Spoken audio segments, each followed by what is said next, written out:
I was just a regular, usual customer. Actually, I just came here just to buy like a lot of games. I would go here just talk to all the associates here just about video games because I was so passionate about video games at the time. At the time when I was with my roommate, who we were both going for NAU, different degrees, he was looking for a job. I was actually a manager over at Walmart at the time. And while we came into GameStop one day, I was looking for video games. He was actually asking the store manager at the time, Natalia, if there was any positions opening. She said that, oh yeah, no, there's definitely 2 positions open, 2 key holder positions, and it'd be perfect for you two, which was me and my roommate. She even emphasized on the fact that if I was taking the position, it would be great because I knew a lot about video games. So I wouldn't have to really do any interviewing for that kind of situation. At the time, he was really excited. I had to deny it because I was already a manager at Walmart. I didn't want to take up 2 manager roles at the time, so I thought it'd be too much with school. But when we got home, he actually started overthinking it a little bit and started realizing that he probably wouldn't be able to do it because he was going to become the NAU newspaper, in charge of that kind of stuff. And I was like, dude, no, you can't get rid of that. That's the perfect opportunity. GameStop manager, that sounds amazing. That's like a dream come true. He was like, yeah, no, I couldn't do it, unfortunately. Too much time on his plate. Well, okay, if you're not going to do it, I'm going to do it. So I called her back and told her, hey, you know what, he won't do it, but I'll take the key holder position. So I actually was able to be a manager over at Walmart and GameStop, which was good because I actually eventually left Walmart to become just a manager here at GameStop, and a couple years by, I became assistant manager.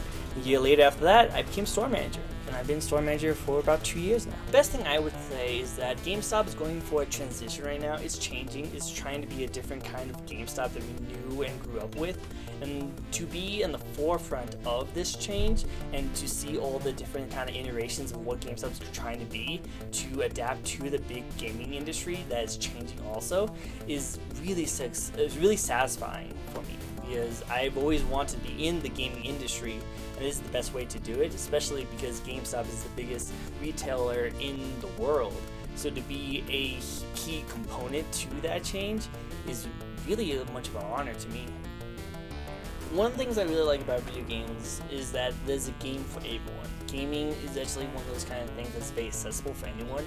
If you were watching a sports game, you'd be watching the Super Bowl and you're playing that, but it's kind of hard to actually go out and actually play a lot of those kind of stuff. But with video games, you can literally watch someone play video games and just turn around and just play that same video game. It's very accessible, and there's a game for everyone. There's a game for everyone. So that, say if you want to get into the competitive scene and do a lot of shooting games, there's a game for you. If you want to get into a lot of the actual fighting games and getting competitive with that, or just something casual and that it just gives you a challenge, there's games for that. If you just want to meet up with some of your friends or family, just get together and just have some party games, there's games for that. There's literally games for anyone in the world, and there's probably one right game for you. And of course, GameStop is probably the best place to get those games because it's the highest retail store. One of the biggest things about GameStop is that people can come in and we can just talk about it. We can actually get really into it. Say if there was a game that you got really excited about, you just want to talk about it and just something. GameStop is that best place, There might be some friends you can talk to about and that kind of stuff, but sometimes you just get into a game that not many people actually know about. Come to us. We actually are very open, very talkative about these games. And if you want things that are related to those games, we actually have a lot of things that can actually hook you up. Pretty much anything that's gaming related, come to GameStop. We can actually hook you up with a lot of really cool stuff. PlayStation is actually holds a little place in my heart because I grew up with it, and a lot of my favorite games and exclusives is actually on the PlayStation. But I do play the Xbox for a lot of my multiplayer games, mostly because they have better servers and the controller is more designed to be more shooter based. So Borderlands 3, Breakpoint, Call of Duty, I usually play those on my Xbox. But then if I ever want to play more of friendly kind of game or take it on the go, I love my Switch. Nintendo has actually been there for a lot of my favorite games throughout the years, like Super Smash Bros. And Mario Party. Those kind of games I grew up with as well, and now to be able to play on the go makes it so that I can actually play that and still enjoy a lot of the great things while playing at home too.